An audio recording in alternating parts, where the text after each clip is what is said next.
Hello everybody, my name is Jordan, welcome back to another Pokemon Challenge. My last one, Pokemon Emerald with only one Meta-type, was surprisingly difficult at the end.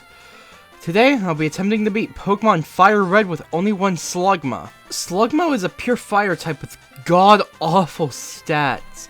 Its only stat above 40 is its special attack, and only 20 speed means we're going to be slower than almost everything in the game. On top of that, our move pool is awful. Our only moves we get to use our decent special attack set are Ember and Flamethrower. Even by TM, it only expands to Fire Blast and Overheat. This is gonna be rough. Before going into the run, I flat out don't think I'll be able to win.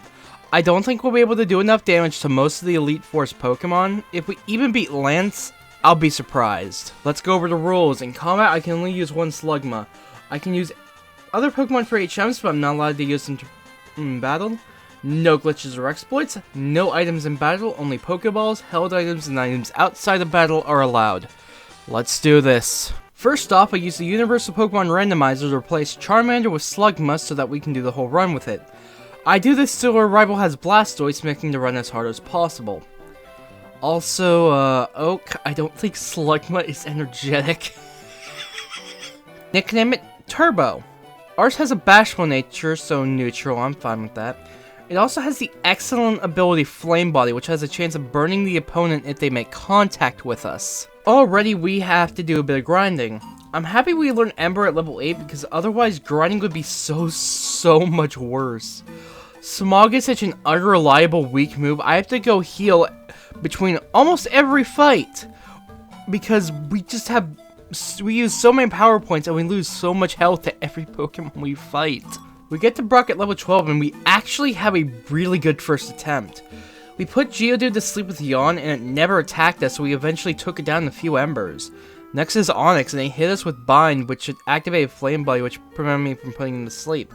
That made me kind of worried, but the idiot never used Rock Tomb, which probably would have one-shot me or at least finished me off.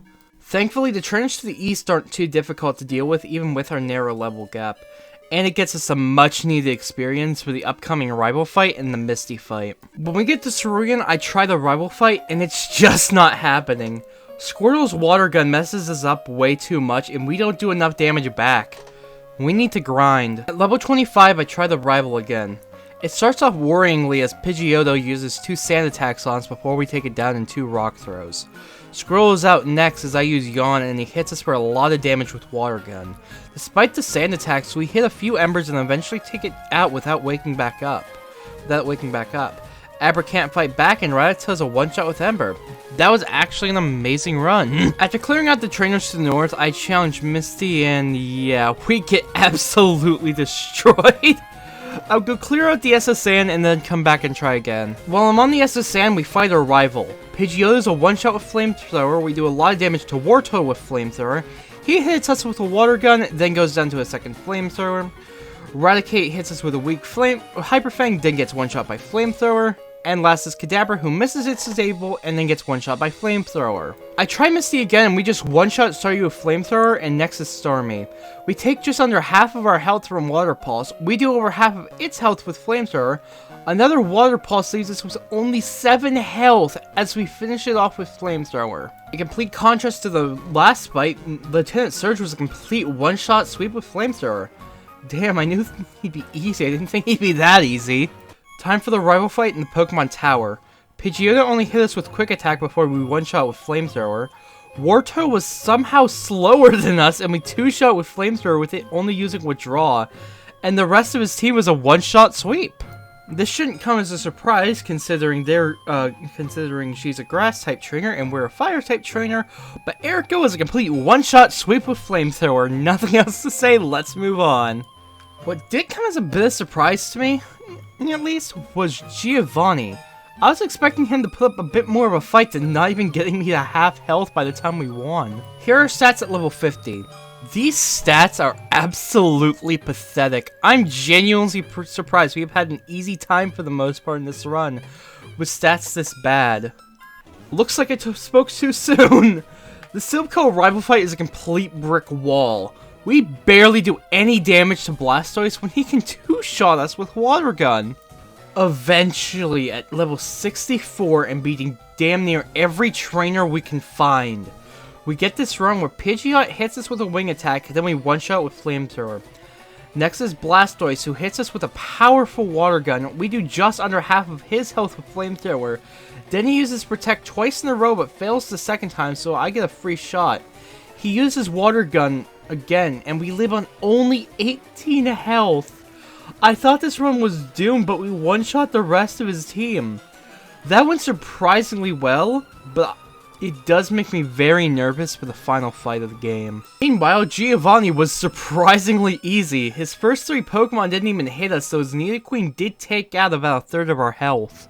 Sabrina started off easy with us taking out her Kadabra and Mr. Mime without taking a hit. Venomoth barely hurting us with Psybeam, but last was Alakazam, who used Calm Mind, barely survived Flamethrower, then did about 100 damage before going down to another Flamethrower. Koga was laughably easy. We swept through his entire team without breaking a magmatic sweat.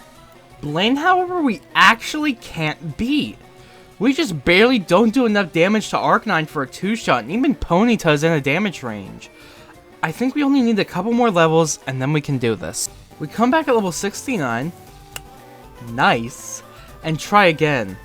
We actually knocked out his first 3 Pokemon without taking a hit due to amazing luck with Fire Blast missing, and last is Arcanine. We hit him for about a third of his health with Rock Slide. He hits us for about 50 damage with Fire Blast, and 2 more Rock Slides take him out while we only live on 21 health by the time we take it down. God, our stats are awful! Giovanni is just flat out not happening. We are way too slow and way too frail to survive the fight. We come back at level 75 and then we one-shot his entire team with Flamethrower, but barely survived on 4 health, 1 level lower, and we would have lost. Our rival is just too much to deal with. We either lose to Blastoise's rain-boosted water guns or Alakazam just finishes us off. I come back a few levels later, and holding the leftovers, we get this run where Pidgeot hits us with a weak wing attack, then we one-shot with Flamethrower. Rhyhorn was a one-shot with Flamethrower, and out next is Blastoise, who I use Yawn on, but not before we take a lot of damage from Water Gun. We hit him for a lot of damage with a critical Flamethrower as he hits us with another Water Gun. He falls asleep, and 2 more Flamethrowers take him out. Growlithe was a one-shot with Rock Slide, and Execute and Alakazam were both one-shots with Flamethrower. Here are our stats when we reach the Elite Four. That special attack is passable, but oh my god, these other stats are awful for a level. I genuinely do not have high hopes to get past Lorelei at this level, but I'm still willing to try. Let's do this. And yep, that went how I expected it to. Outsped by and 2-shot by Dugong Surf. Even at level 88, Dugong still outspeeds us! But we do manage to survive its 2 surfs and take down 2 rock slides. Next is Cloyster, who outspeeds us and takes us out with Dive. Here are our stats all the way at level 100. Oh my god. They are so bad outside of that special attack stat. If we still can't beat Lorelei, I'll have to resort to Double Team. There's no other way. Eventually, we get this amazing run where we take out Dugong and a couple rock slides, but it only does Safeguard. Cloyster is a one-shot of Flamethrower, we hit Lapras with a rock slide, it flinches, then we finish it off with another rock slide. Slowbro was incredible. We use Yawn, but he uses Amnesia. I misclick and select Yawn again, but he just used Amnesia again. I use a couple Body Slams, but once it gets into red, Lorelei heals it. 2 Body Slams later and I paralyze it, but we do take a good amount of damage from Surf. Last is Jinx, and this fight is just slow and made my fucking heart sink every turn. She put us to sleep with Lovely Kiss, then used Attract. We never actually got a hit on her because of us being asleep, and on the few turns we were awake we were infatuated. But thankfully, due to Flame Body burning it when it hit us with Ice Punch, and a bit of luck with her missing one of her Lovely Kisses, the burn slowly took it down. That was incredible. But now I need to heal, as items outside of battle are allowed as stated in the rules. Bruno was an easy one-shot sweep. The only damage we took was from Hitmonchan's Sky Uppercut and Hitmonlee's Mega Kick. Agatha was another one-shot sweep with Flamethrower, but we did get a bit more banged up by the end of the fight than against Bruno. With Lance, however, we ran into a brick wall that I somehow didn't even see coming. His Aerodactyl. It does a lot of damage to us with Ancient Power, and we 2-shot with Rock Slide, leaving us to be destroyed by Dragonite's Outrage. Okay, double team it is! First try with double team. I use Yawn on Gyarados and start setting up my double teams. After I set my final one up, he wakes up and hits us with a Dragon Rage. We take him out in 2 Rock Slides. Aerodactyl manages to hit us with Ancient Power, but he gets burned off of Flame Body. Thankfully, we don't get hit again and take him out in 2 Rock Slides.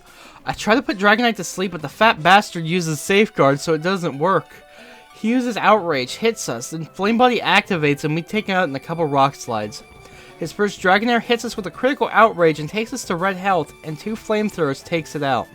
His last Dragonair is out, and all it does is Thunder Wave and misses, so a few Flamethrowers take him out. Time for the final fight against our rival. It takes a few tries, but eventually we get this run where I put Pidgeot to sleep with Yawn, and start setting up my double teams. It wakes up after I set up 4, and does hit a couple Aerial Aces, but after getting my last 2 up, I 1-shot with Flamethrower. Next is Rhydon, who doesn't hit us, as I 2-shot with Flamethrower. Time for Blastoise, and this thing took ages. I put it to sleep with Yawn, and no matter what, it always lands in red health, so our rival heals it with a full restore, restarting the damn cycle. Though thankfully, he never hits us with Hydro Pump. After he uses two full restores on it, he hits us for a weak bite. It flinches us. Flame Body activates, and the burn takes it down. Alakazam and Executor are 1-shots with Flamethrower, and last is Arcanine. He does hit us with a Flamethrower, but despite our rival's futile attempts to keep it alive, we eventually take out Arcanine, winning us the run. Man, that run was absolutely awful. I'm surprised I managed to win, but the problem wasn't the fact that we couldn't do enough damage, but the problem was that we couldn't survive any hits. I hope you guys enjoyed that one. Next week I'll be doing a bit of a fun one. Pokemon Emerald with only 1 Umbreon, my favorite Pokemon. If you guys enjoyed it, make sure to like, subscribe, and ring the bell for more.